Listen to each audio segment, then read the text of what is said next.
Okay, let me try this again. Thank you so much for tuning in to the Golden Goddess Healing Arts channel. And this is your girl, Chan, aka the Golden Goddess. And I'm bringing a very, very, very important message. And very important message that's very near and dear to my heart because I love children and I am a protector of the vulnerable. Like, I despise a bully. I despise an abuser. Um, and I don't like people who, or let's say, I'm not saying I don't like the person. I'll just say that I do not agree with a lot of methods that parents are taking out here to raise their children. And it just has to be addressed. Like, this is going to be filled with curses because I'm just going to be real. All right. Because it's sickening. Let's start with the reason. Now, understand that this is more specific to the Black community. And this is the only community I can speak on because it's a community that I intimately know. And I understand a lot of the psyche and where things stem from. And I don't think a lot of people really take the time and contemplate why things are the way that they are. You know, they just kind of look around and say, oh, this is messed up. And they try to address the symptoms instead of getting back to the root cause and trying to figure out why is this a generational occurrence? Okay? Why does the same thing keep happening from parent to child, parent to child, parent to child along certain bloodlines, right? So let's even talk about the reason why we decide to have children a lot of times. A lot of times you're gonna end up with a teen pregnancy due to the pressures that are placed on women. We really have a lot of pressures on us as young Black African American, whatever you want to call it, Moorish, whatever, Hebrew Israelitish women. Okay. The reason why is because in childhood, a lot of times, especially if you're the oldest female or the only female, when you have parents that work a lot or out of the home a lot, you have a lot of responsibility on you. Sometimes you just have a parent who feels as though they don't have to do much because they have a female child who should now take over the cooking, the cleaning of the house, which I definitely disagree with. I do not believe in children having all this responsibility and burden on them. I don't think people realize how that shrinks a person, how that shrinks a child into believing that. Hold on one second. I said quiet! Close the door!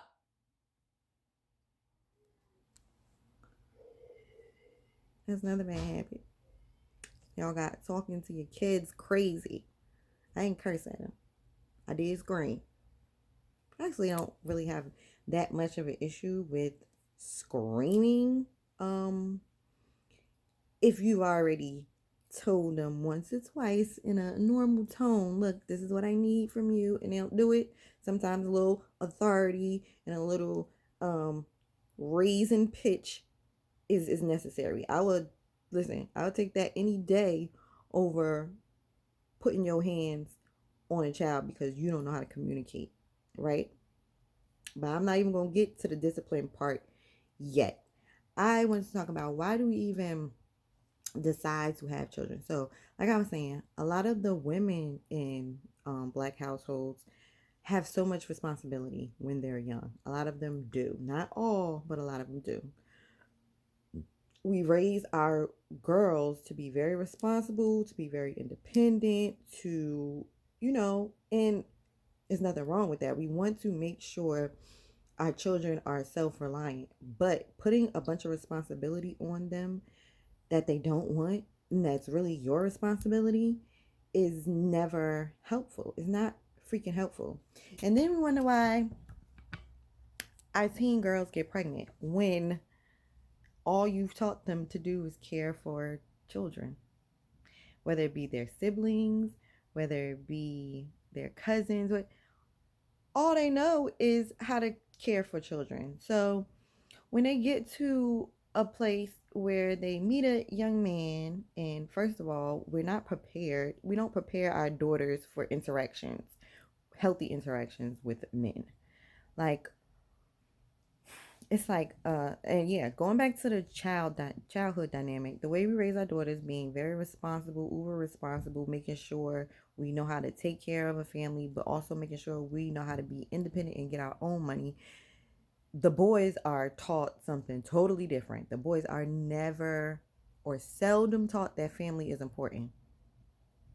Like, I don't think people realize that you never teach your son the importance of family and then wonder why they're out creating all of these broken homes. When have you taught them the importance of family? You taught your daughter the importance of family because you made her be domestic. You made her cook, clean, wash dishes, make sure to check on her younger siblings and stuff like that. A lot of the times the boys don't have those responsibilities. And so then we just expect them to what? Just grow into that? No, it doesn't happen that way. We coddle the boys. We coddle the boys because we see that a lot of the boys have had such a rough, we see them having a rough time in out in the world, right? And what we do, instead of trying to teach them how to face the world as a strong, secure, take charge individual, what we do is try to shelter them because we don't want them to be hurt. They're our babies. We gotta let that shit the fuck go because we ain't treating the daughters like that. We're not treating our daughters like that, and we're hurting our sons that way. With boys, it's like barely a thing that's being taught. It's like it's barely any structure being taught with boys. Boys, I see them get spoiled. You see how loud this child is?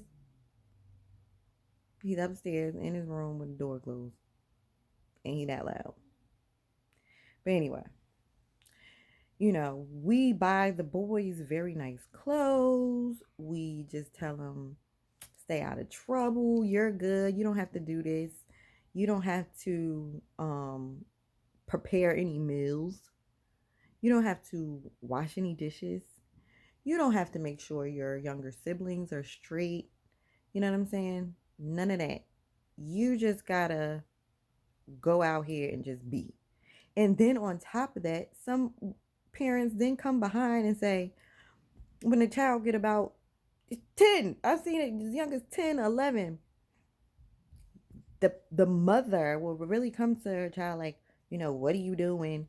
You're lazy. You want this and that. You need to be out here making some money. Yeah, you don't understand how toxic that is. To be telling a 10 to 15-year-old child that they need to be earning money and they need to be taking care of the things that they want.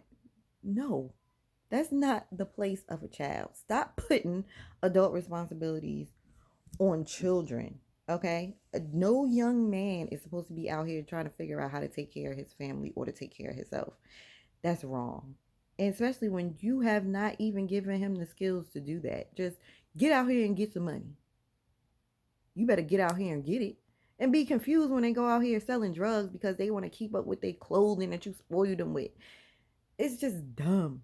We're not giving them the foundation that they need. And it's not just single mothers that do that. I've seen men coddle their sons and sit there and not allow them to be men. Men have to be kind of pushed out there and strengthened and given emotional stability when they're young. So not coddling, just a strong emotional foundation, you know, so that they can go out here and they can thrive. So they're not out here feeling unloved. A lot of these young boys feel unloved. They don't know how to honor themselves. They don't know how to honor their body. The, you know, the talk that people have with their sons about sex versus how they have with their daughter about sex. When a father goes to his son and say, "Oh, you need to get some pussy," or "I'm gonna get you some pussy," or "I'm gonna get you some head," and here goes some condoms, son. Huh, huh, huh, huh. The fuck? No, that's not how the hell you're supposed to teach your son about sex. You ain't teach your son that his body is important. His semen should be guarded like the motherfucking pearly gates, all right? You don't tell him how his energy is tied to the release of his semen. We're not teaching our sons that. We teach our sons here, take this condom, don't get nobody pregnant, do you, bust them down, how many chicks you done had. And we teaching our daughters to, build family, don't give it up to a guy who is not sincere and but we've also taught our daughters, we haven't taught our daughters how to vet a man properly, how to know what the signs to look for. You know, that's why in some ways I can understand the how it used to be back in the day where the parents get together and match the kids up. Like, you know what I'm saying? Because it's like, they know the stock that they're coming from. They know their parents and they know, that's how community is built. When you and other families kind of have the same principles that kind of merge together, and then you can strengthen those principles and build upon them and expound on that when you come together. But you got broken home and broken home coming together, making a broken family. So we really have to go back and really address this. Okay, so a lot of women, a lot of females, when they're young, we're looking for this love and affection. I don't know why we just feel like we're supposed to be in motherfucking cuddly teddy bear land once we fall in love or we get in these relationships. Like that's due to Disney and things like that. One thing I can say is that my mother was not big on letting us read fairy tales and falling into that Disney fairy tale type of thing. You know what I'm saying? Because that is very dangerous for a young woman. And that could very much leave her, just like I talked about in the last video, with these unrealistic expectations for another human being. Okay, you have to understand that these are human beings. You have to understand what they know in order to give you what you need. And a lot of these young boys, they have not gotten the proper foundation to even be emotionally available. They're not taught to even tap in and express their feelings. They're told that that's weak. So how are you going to be able to have a conversation and have productive communication with a male, or a male female relationship, when the boy has been taught to disguise his feelings and the girl has been taught to pour them out? We have to come to some type of equilibrium, some type of communion with the way that we raise the boys versus the way we raise the girls, if we want them to come together and not instead have the gender wars that we're having today. The 50-50 wars, the who gets the first plate wars and shit like that. Like the things that some of these guys are concerned with. Like, it's just like, have you been around any men?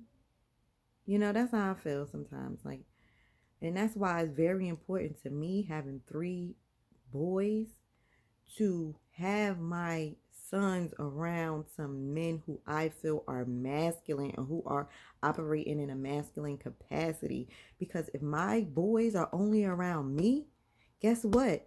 The only thing that they're gonna be thinking about is, I don't want my woman to wear weave. Or like, huh? Why is that your focus? That's what you woke up thinking about today? Not how can I solidify myself as a man and compete against other men of other races? Let me tell you something. If these these black men were out producing and competing, really aware that they're competing with men of other races, then they wouldn't have time to worry about what a woman does aesthetically. How do you have time for that when you're building your kingdom? How do you have time for that when you have to provide for children? I don't understand. Like, why is that your focus? And women, like, a lot of times our focus is men, just men, like, literally, like, not how we can, be better from the inside out, how we can make sure we are not putting others before ourselves, because that's what happens a lot of times. Like I said, when the girls have a lot of responsibility, they end up putting everybody else before themselves, and they never really get to figure out who the hell they are and what they want. And so they walking around in zombie mode, yeah, and it looks productive to everybody else because they might be working, they might be earning, you know what I'm saying, they might be juggling a whole bunch of things and making it look easy, but they're miserable because they don't even know who the hell they are and what the hell they want, and what is actually, they haven't even had the space to even figure out what makes me happy. It's like, okay, teen pregnancy is gonna keep happening because you got the girls who want to be find that place where they can surrender, you know? And most of the times it's in the comfort of a man. Okay? Your daughter shouldn't grow up wanting to escape you. Like, escape the home.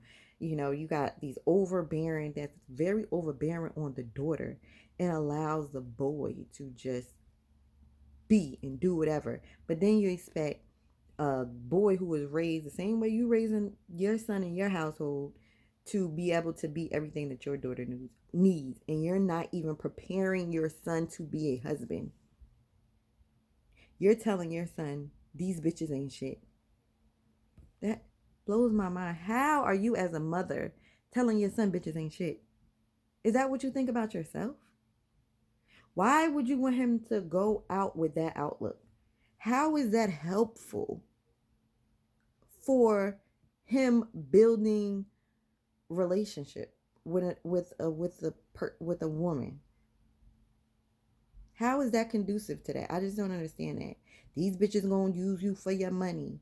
Don't show these bitches a good time. But at the same time, you're out here looking for a man who's going to be chivalrous to you, who's going to stop putting all the load on you, but to be a man and take life by the horns and give you something that you could believe in. Not just the potential, but the results and the consistency. But you don't demand that from your son. So I'm gonna just leave it right there for this video. But this is a topic that I'm definitely gonna keep coming back to, or let this be the first part in a series on the way, it's the series is called Toxic Parenting, because we just downright a lot of us are downright toxic to these children. It's just not, we talking to them any type of way, calling them stupid. You're telling them to do and be something opposite than what you're showing them. You're raising them with so much shame and so much guilt because you haven't taken life by the horns and done what you're supposed to do. So they grow up hiding your issues, right? They end up growing up being ashamed of where they live, or being ashamed of not having. And instead of you making sure that you do more, you feel like your job is done. You had children. Now it's your turn to direct somebody. No, improve yourself every fucking day. Because the more you improve yourself, the more your child can see that it's not too late for me. I can always improve. I don't have to get 30, 40 years old and say, this is me. This is what you see is what you're going to get. Hell no. You should have somebody to look up to, who is constantly improving themselves, constantly trying to see how I can be a better mother, how I could be a, a master of self, how I can stop taking my traumas that I've grown up with and giving them to my child. And just because it happened to you is no excuse for you to perpetuate the same thing. That's crazy. If you know it hurt you, why would you want to go and do that to your child who you claim you love? If you, well, that's the way my parents did it, and you're fucked up. And your parents was fucked up. You got issues with your parents, but you gonna sit up there and say, that's the way my parents did it. And like that's the excuse. And you resent your parents for the exact same thing. You ain't shit and you ain't got shit in life because of those exact same things that you doing to another child. You know, it's just so sad because you could just see the generational cycles, which people call them generational curses, just playing themselves out over and over again. I've watched parents, women, call their children, their daughters, all types of bees and hoes and this, that, and the third, and then you see grandma and she do the same thing. You know what I'm saying? When's it gonna stop? When are you gonna put your foot down and say, look, it's a better way to do this, and I might not know it, but I'm gonna find out. When are you gonna do that? Or are you gonna just keep creating a cycle of violence and abuse and underachieving? Like, these boys are out here killing each other because they're so emotional. They don't know how to take a slight to their ego because they're leading with emotion. They're leading with a bunch of feelings, a bunch of unresolved feelings. They're just out here. You know what I'm saying? They don't know how to act. They don't know how to honor their bodies. They don't know how powerful their words are. So they're calling death and destruction to themselves and calling it rapping. Do you know that's a spell? The same ingredients that go into a rap is the same ingredients that go into a spell. Words, your voice, your thought, your intention, a rhythm, a rhyme. That's a spell. And you don't mind keep putting these spells over yourself? I want all the smoke. Nigga run up on me, nigga gonna feel it. Nigga can't catch me slipping. Like, and then the nigga catch you slipping. Because you asked for it. You called it to you. And it's just so sad because you never know when that person's spiritual guides have had enough with them. Because your spiritual guides are going to tell you, hey, you shouldn't be saying this, you shouldn't be doing this. But the parent, the mother or the father then already told that child, that son, you better get money. So they think the best way to get money is to rap about violence, calling it to them, or to aspire to be a athlete, which we know the chances of that happening are very slim. It's a very slim amount of people who make it to be professional athletes, and those that do usually have parents who have the money to invest in professional coaching and stuff like that, or just a naturally talented child who they have created some type of haven around so that they can prosper, or somebody took them under the wing. It's just not random, okay? That's what I'm trying to say. So, what's it, a rapper or athlete or a drug dealer? Like, you're not giving a lot of these black boys enough. And because we know the forces that are working against them, we know that as soon as they get 18 and maybe even before that, the police come and make sure they get a mugshot of them, make sure they arrest them, even if it's something bogus. You know what I'm saying? They want them in the system so that everything else can be harder for them. Once they become a felon, you can't own a gun, you can't vote. So you start feeling like an outcast, and then you feel like, drugs is the only way that you can survive, or doing illegal practices is the only way that you can make it, because you've been excluded from society, because society has said you're a bad apple, you're a rotten apple. So they just, well, shit, if I ain't no good, then I'm gonna just continue to be no good. Like, I'm gonna just be the best at being no good. And that's what happens a lot of times. We not even teaching children about weapons. Like, if gun violence is an issue, people are not going to agree with this, but let me tell you, I've this is proven. White kids don't have these type of issues a lot of times with just taking a gun and shooting another kid, shooting another teenager and stuff like that. Why? Because they know about guns. Like, their parents have had a legal firearm. They showed them that, look, this is not a toy. This can be the difference between life and death. Okay? This is not something that you need to carry around with you. You know, it's something that can take a life, and that can have a very huge toll on you, and it can also attract to you some negativity. Having a weapon for no reason is just a recipe for disaster. I've seen older OGs in the hood give guns to 12-year-olds and be like, honey, go handle your business. No, so it's a whole different relationship that we have with firearms than, say, a young white kid who grew up in the country. They know how to shoot shotguns. They know how to aim. Like, these dudes in the hood, they get a gun one day and they shooting at somebody the next day, and they shooting every innocent person that's a bystander. You're not even teaching these children about, like, if they're gonna have guns, first of all, teach them at a young age what the importance of it, how to use it, and what it's used for. It's not used for a slight to your ego. It's not used for somebody stepped on your toes. It's not used for somebody who said something crazy. That's not what the gun is for. The gun is to protect your person against someone who's gonna do bodily harm towards you. It's for protection. It's for defense. Not for you to go out and say, not for you to go out and be a death dealer to anybody who crossed your path and you don't like how y'all crossed.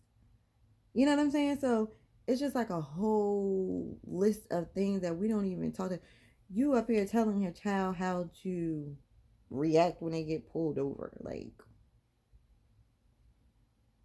I mean, I ain't even gonna get into that part about how we instill all this fear into these children. We instill so much fear into them. That's gonna be in another segment when I kind of touch on how we were raised in a dogmatic type of environment. A lot of us, where it's so much fear. It's fear based, and so everything that comes from fear based lessons only instills more fear and more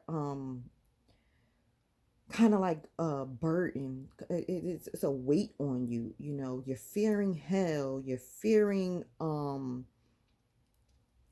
God's wrath, you're fearing so much. And that's just on that end. You also have to worry about the things that you can actually see that are scary.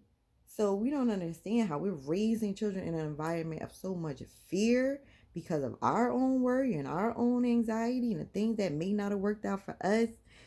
And you're scaring children from even exploring these type of things.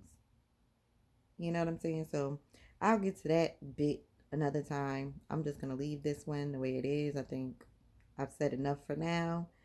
So try to really understand where I'm coming from, and understand as a parent that you want to raise a trauma-free child.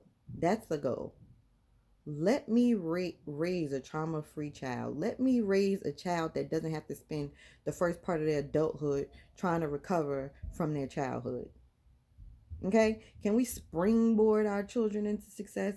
Can we give our children the basic things that we know we didn't get, the education, just even if you're presenting just the possibility of them investing in stocks, just the possibility of them getting a trade and learning how to turn that into a business, you know, just instilling, even if it's not something that you did or that you know how to do, just put a bug in their ear. Just help them expand their mind. Don't give them a narrow view of how to operate in the world. Expose them to as much as you can so they can have enough information to make a decision. We're not even giving our children options. You know what I'm saying? We're making them think that their worth lies in making women think that their worth lies in taking care of somebody else before they take care of themselves. We're making boys think their worth lies in just going out to get money at the expense of yourself, you know? So we have to really carefully sit down and think about how we want our children to show up in the world and what we're instilling in them so that they can do that. So thank you so much for taking the time out to listen to this. Toxic Parenting Part 1. And I'll definitely come back with more. And I hope that this has been helpful in beginning the journey to healing yourself as a parent. Because healing yourself and working on yourself without even telling your mom, your dad, without even telling your children, you're healing them on a spiritual level. You're healing their DNA. So, see you later.